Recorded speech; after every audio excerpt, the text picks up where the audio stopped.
So, hello guys, welcome to our Get to Know. And today's session we are here with Ella. So, kindly tell us your name and your background and what do you do? Hi, it's so nice to be here. My name is Twalha Abdikadir. I go by the name Coach Aella. I'm a life coach, podcaster, counselor, and a public speaker. And what I do is I'm a founder of Ella's Life Coaching and Counseling, which is a place where women and men come to me, and I work on tapping their inner power so that they can succeed in every area of their life. Okay, you said you're a mentor and a life coach. So, what motivates you into being a life coach and a mentor, and who inspired you? The story of how I became a life coach is actually pretty funny because I've always been a life coach. I just never knew. And so it's like whenever there was like a group of my friends, I remember when I was a teenager, I would always be the one who would give like the best advice or the most mature advice. And so like my friends would have their boyfriends, and at 14, I would give them relationship advice that worked. But even though I never had a boyfriend. So I was always good at giving advice. And then somewhere along the way, I did become a life coach. And becoming a life coach, one of the things is you don't give advice to a client. You just speak to them, ask them the right questions, and they figure things out on their own. So who inspired me to be a life coach? I would say it's life experience. Life experiences really made me want to reach out to people and inspire them to do better for themselves because they know they can. It's just something stops them. Okay, so in a community where society is so judgmental, and how do you cope with it?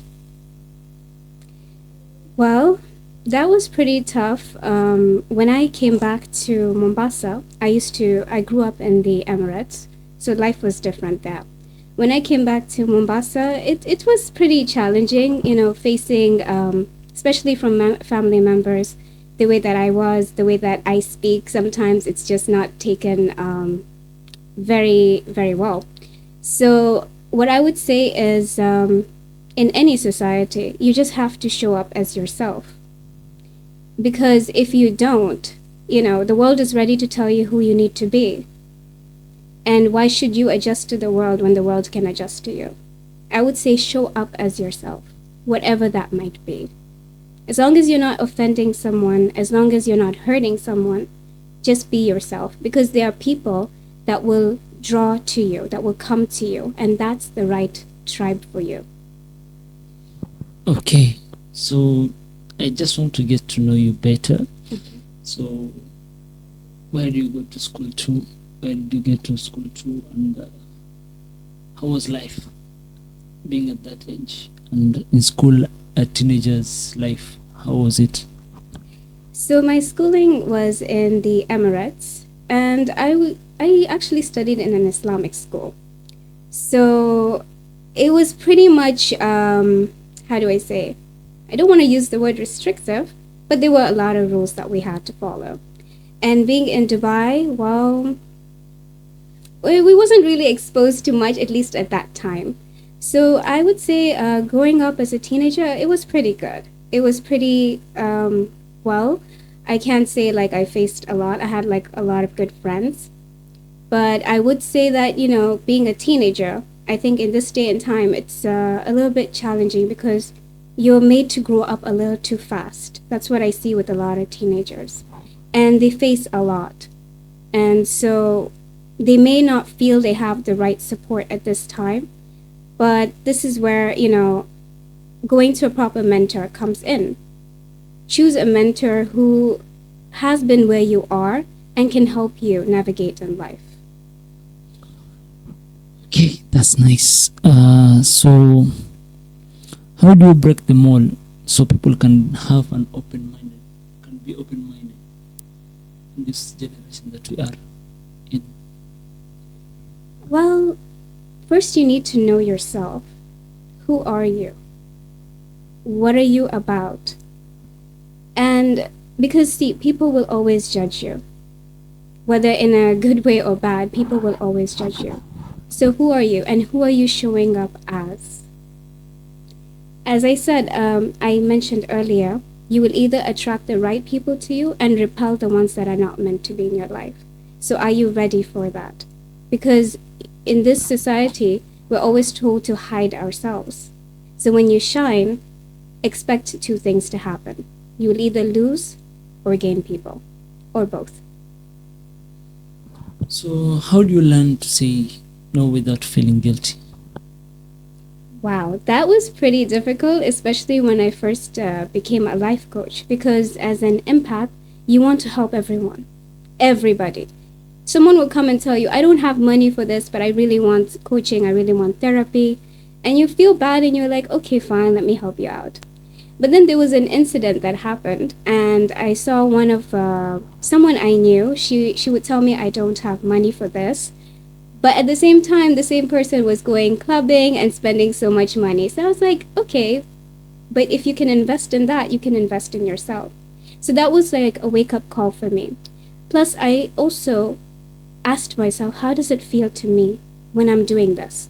Because it's okay to help people, but not when your energy is drained. You have to ask yourself, is this making me feel? How is this making me feel? And if you feel your energy is drained by the end of the day, you really have to question that thing. So you can say no without feeling guilty. I have learned to say no. It took a while, but I've learned to say no. Yeah. So, what inspired you to get into podcasting?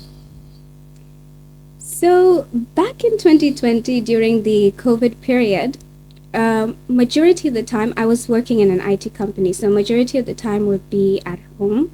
Like I'd be at home like four days in a week working from home. So I was bored. And that was the time where a lot of podcasters were coming out. So I said, why not? Let me just start a podcast. And my inspiration at that time was women. Like I wanted to inspire women. I wanted them to level up in their mindset so that they can succeed in life. So my topics at that time was like about toxic relationships, healing yourself, working on yourself, and all of that good stuff. So when I first released an episode, I went by the name Ella Speaks. I didn't want to be seen. I didn't want people to know who I am. I was hiding. And I just released the episode to my friends, to my family. And after that, people were starting to come out of nowhere and tell me, oh, I really like your podcast, but I don't even know how they got my number, but okay. They started to tell me, like, I like your work. When is the next episode? 4 years later, I'm here now. I'm still doing my podcast, and it's been great. And who inspires me are the people who come and tell me, like, my podcast episode has really helped them. That's what I'm living for. Do you think our society really understands the impact of using social media? Yes, it does. It definitely does. Society has a choice between using social media for good or for bad. Because there's nothing, like, you can't really call out social media and say it's the worst thing or the best thing. How do you use your social media? Because social media has really helped bring a lot of things. I mean, since the COVID period, I think we really understood the importance of social media and how it helps us in our business and how it helps us to even connect to people, not just here, but around the world. So, being a girl, doing the sessions and having a podcast in this world, many women say they are subjected to challenges. And who is the support system? My support system are my friends. My support system are my listeners. They have really helped me a lot because as much as I'm teaching, I'm also learning. My mom always used to say this, if you have friends around you that you're not learning from, then that's not a good friend.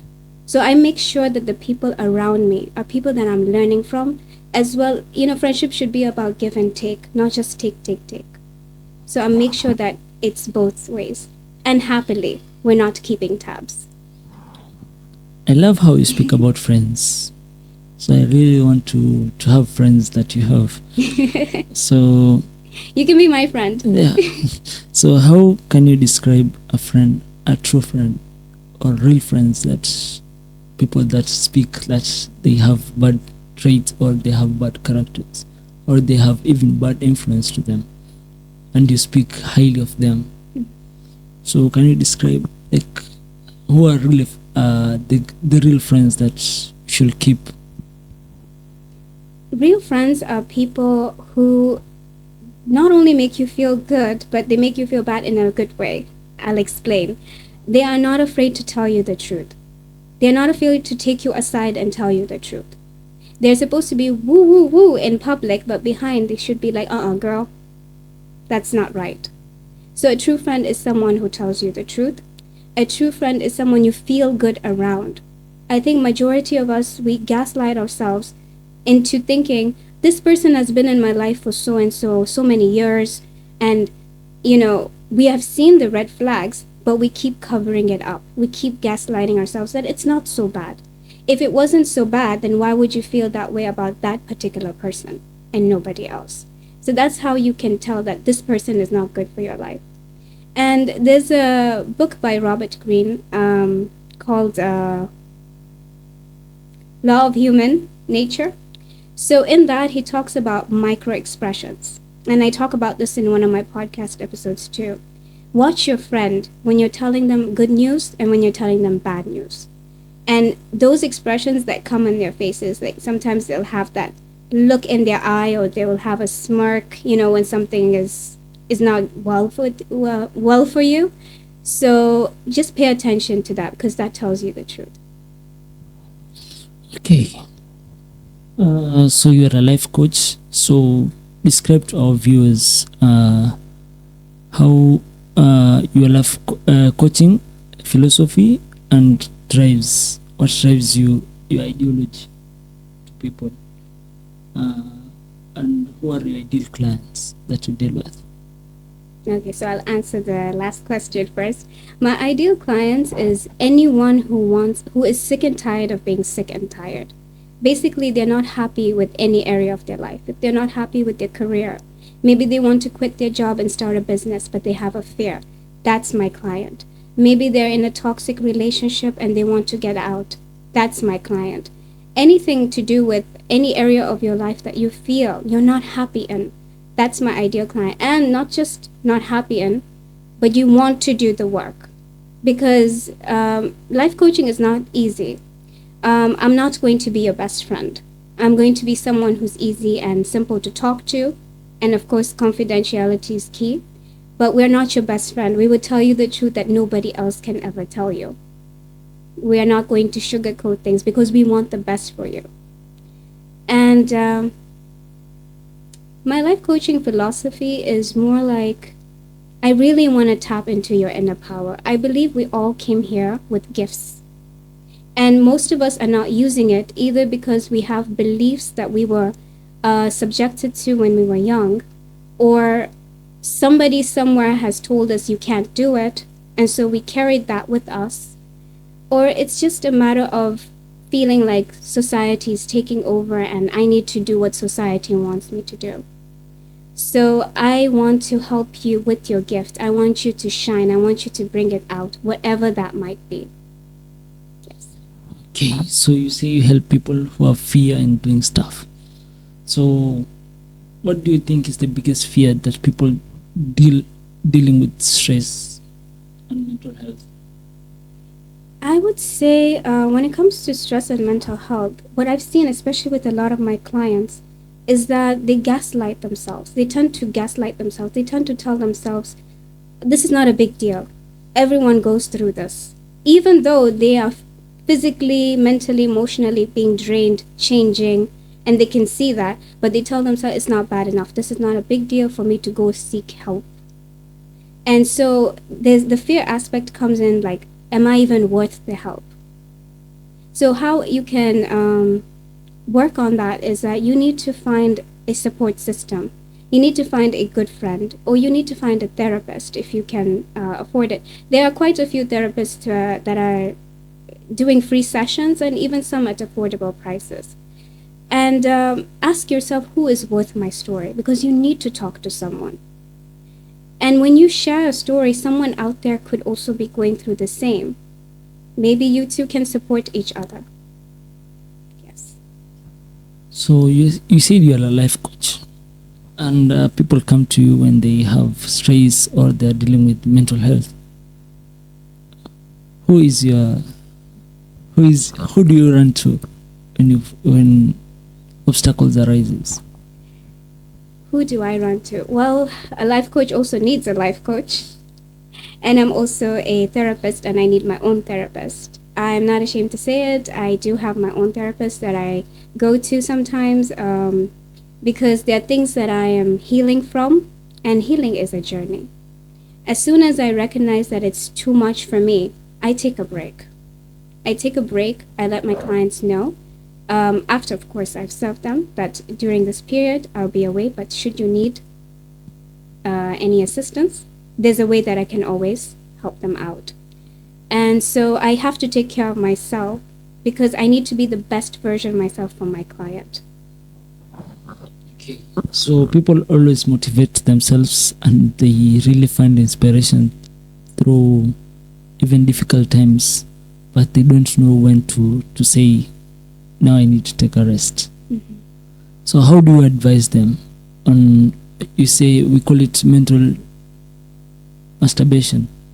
So how do you tell them now how do you let them know, like, now it's time to rest and now it's not time to do anything, you need time of your own? Well, they need to ask themselves the question. When they're seeing that they're experiencing, because sometimes your body can tell on you. Even if you deny it to yourself, your body is going to betray you. Do you experience headaches? Do you experience stomach aches? Are you feeling sick all the time? Are you feeling drained? What's going on with you? And when that happens, your body is trying to tell you, please rest. And it's time you listen. Because you cannot give and give and give too much of yourself, and you're not the best version of yourself. You're not ready. You're not okay. So you need to take some time off, whether it's a day or 2 days. I know, especially for entrepreneurs, someone who's just started their business, this is very difficult to do. I don't have a Saturday, I don't have a Sunday. I work, but it's because I love it. But I recognize when I'm feeling too tired, I'm like, okay, enough for today. The world can wait. Let me go enjoy my Netflix. You have to be honest with yourself. Okay. Do you think there is a greater meaning to life outside of simply living, and why? And what's the message? Definitely, there's more to life than simply living. I mean, what do you call your best life? What is your best life to you? For me, my best life is I need to educate myself. I need to have more knowledge. I love having knowledge. I love implementing the knowledge that I have, because I feel like our purpose in this life is to be happy. Our purpose in this life is also to serve other people. So you cannot just be, waking up, eating, watching TV, going to work, coming back. That's not living. You're making a living, but you're not really living. You're surviving, but you're not thriving. So you have to find a balance in life. So keep educating yourself. I would say keep looking for more ways to find knowledge, and also love challenges. Don't fear challenges. A lot of people fear challenges. A lot of people fear failures. Just see it as a path for growth and nothing else, and you'll be fine. What makes you happy? What makes me happy? I don't know. I think living my best life makes me happy. Living my truth makes me happy. I had a promise that I made last year on my birthday, that I was going to spend the year making money doing the things I love. And that makes me happy. I love what I do. I love finding new creative ways to do things, and finding new talents that I never knew I had, and working on my skills. So yeah, just living my best life. So what's the one quote that keeps you moving and really, every time you read it, sparks the inner you? Just one. Well, you can have thousands. Mm, I would say it's by Steve Jobs. Stay hungry, stay foolish. I love that quote so much because for me it humbles me a lot. Even though I've been a life coach for 3 years now, I still read up a lot on life coaches. I still watch other life coaches. I still learn from other life coaches because you cannot say, oh, I know everything. You don't. There are new studies every day. There are new things every day. There's new ways to do things every day, new ways to do businesses every day. So learn. Just keep learning. Okay. So what's your advice to the community and to the young people that are going through mental issues and they're about to give up maybe? So maybe they find this interview of yours and they will love they will get inspired and not to give up anymore. You're here for a reason. You're here for a reason, and your reason is not to give up. You're here because you need to grow through this. Whatever you're going through, there's always a light at the end of the tunnel. At the end of the tunnel. So don't give up on yourself. Seek help. Look for someone. I always say this to people who are experiencing depression. Depression happens because sometimes you feel that feeling of unworthiness. Like, why am I here? Why should I be here? Sometimes even leading to suicidal thoughts. So you have to remind yourself that there are people that need you here. And one of the things that I always advise my clients is go out there and volunteer. Look for orphanages where you can extend your services. Look for, maybe you like animals, work with animals. It will give you that feeling of, yes, I'm needed and I love doing what I'm doing. So just get out there. Get out there, talk to someone, know who's worthy of your story, and keep living because we need you. Thank you for coming, and it was a pleasure. Thank you so much. Hi Ella, Hi. I have some curious questions All right. about your personal life. I really love your accent. This one's record. I really love your accent. Thank you. There's this curious question most people usually ask. Au swali ambalo tunauliza most of our guests. Are you off the market?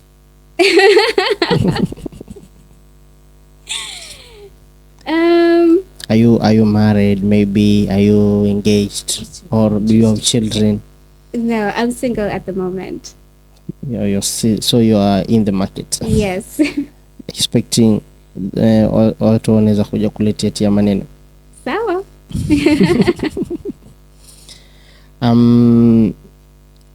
Thank you for coming, and it's been a pleasure to have you. So tell us about this. You are writing, about writing. You write, sure? Yes, I used to write, but now it's like I help out when there's editing to do, someone needs some editing to do, I help them out. So tell us, there's a book I saw in one of your sessions that is supposed to be launched. Is it by you?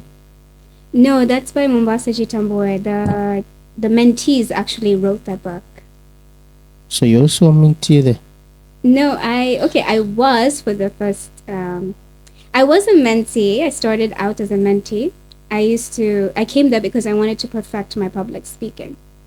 And then later on, I became a part of the officials now for Mombasa Jitambue. So I help out where I can. Tell us about it. Mombasa Jitambue? Yes, the whole program and how you're doing it. Okay. So Mombasa Jitambue is a place where people are brought in to find their talents, to find their skills, and to perfect it. Sometimes they haven't discovered what their passion is, or they know, but they don't know how to get out there. So Mombasa Jitambue helps them with their confidence, their mindset shift, and finally to get them out there. And so when I discovered Mombasa Jitambue, I wanted to become a public speaker because there was a point in time I was at an event And someone shoved a mic in my face because I was supposed to answer the question, what is mental health? Such an easy question. So instead, I bursted out laughing, which was embarrassing to me. I was like, oh my gosh, I need to work on this. And so that's when I discovered Mombasa Jitambue. I worked with them. Zahida, Coach Tima, the entire team, they helped me out in working on my public speaking. So after that, I became part of the officials because, I was really, I didn't really want to leave after that. I just wanted to help out as much as I can for the other kids because, it really did me well. So over there, I had the opportunity to become a director and also be part of the editing team for the upcoming book that's called Echoes of Experience, which will be launching very soon. And this book was written by the mentees. So there's no even maybe an article there or a story that is by you? No, I just helped with the editing. This is purely for the mentees. We want them to shine. So tell us about entrepreneurship. As a young lady. Tell us, how do you change your passion into entrepreneurship? That's a good question. First, when it comes to entrepreneurship, the ones, okay, I'm a spiritual person, so I talk about spiritual entrepreneurship. I believe that when you're doing business, it has to be aligned with your purpose. So never do anything that doesn't make sense to you. So if your passion is in, let's say, baking, for example, then ask yourself, like, the series of questions. You have to do the inner work. Without doing the inner work, you cannot do any business or anything in life. You have to ask yourself, is this for me? And if I was to do something for free, would I be doing this? And so when you feel like the idea of making 20 cakes for people for free is draining you, that's not your passion. But you feel like, I can do it, I'll be tired, but tomorrow I'll do it again, then that's your passion because you want to make other people happy. It's about serving other people first. The money will always come. Yeah. So as a lady, Yeah. maybe in Mombasa tunavyokuwa, alafu unajua most people wakiangalia public speakers, they are tall guys, tall ladies, huge, have a very powerful voice, they instruct papa, lakini have you ever been intimidated ukija kusema mbele za watu? Maybe people judge you before you start speaking, and how have you how have you faced that challenge? When it comes to judgment, that's something that can't be stopped. People are going to judge you from the moment they look at you, from head to toe. And there's nothing you can do about that. That doesn't matter. As a public speaker, you have to remember, when you're on stage, you are informing people. You are trying to inspire them. You're putting an idea into their head. So how you do that will matter more than how you dress, how you look, who you are. Is what you're saying impactful to them or not? That's what matters the most. And yes, I have been intimidated quite a few times because, I watch other people who have been like master public speakers, and then here's me. You feel small for a moment, but I always remember, people want to hear what I have to say. That's been my mantra when it comes to public speaking. People want to hear what I have to say, and it helps. I have a very curious question. This is out of curiosity.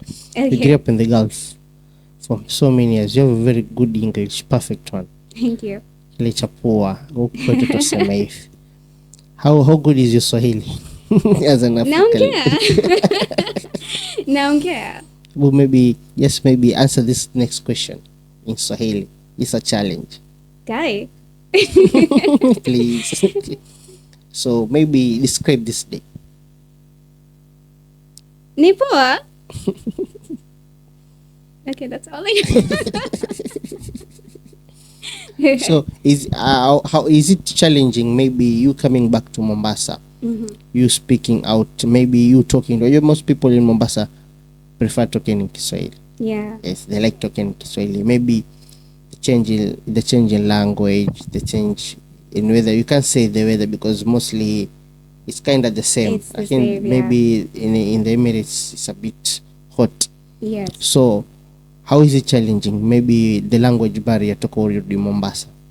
Tell us that experience. Maybe a story that maybe Pakaloki you really think about it. Actually, yeah, it was something that happened early this year. I went to mentor at Chuda Boys, and I was speaking. My topic was supposed to be about stress. So I was speaking. And then towards the end, one of the boys like, "Can you repeat all that in Swahili?" I was like, "Kuongea Swahili, madam," and I'm like, so this entire time I've been talking, are you going to pretend that you don't hear anything I have to say? And it turns out they were not joking. It's like some entered here and some didn't. So, yeah, that was actually an experience. So I've learned to try and mix my English and Swahili. I mean, there's no excuse. I've been here for a long time now. So maybe can you maybe give a percentage of how good is your Swahili? Well, it's definitely better than before. In percentage terms. 40. 40. Yeah. Then you're I'm okay. Why is Amir laughing? Amir's always laughing. Repeat after me. Kipi kikusikitishacho? Kipi Kipi kikusikitishacho? Kipi kikusikitishacho.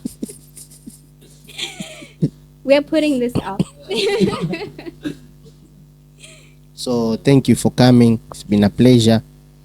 Asante sana. Maybe we'll give out a shout out on social medias. Where will we find you on social media in case? Okay. So you can find me on Instagram, on TikTok. It's the same, Aella the Coach.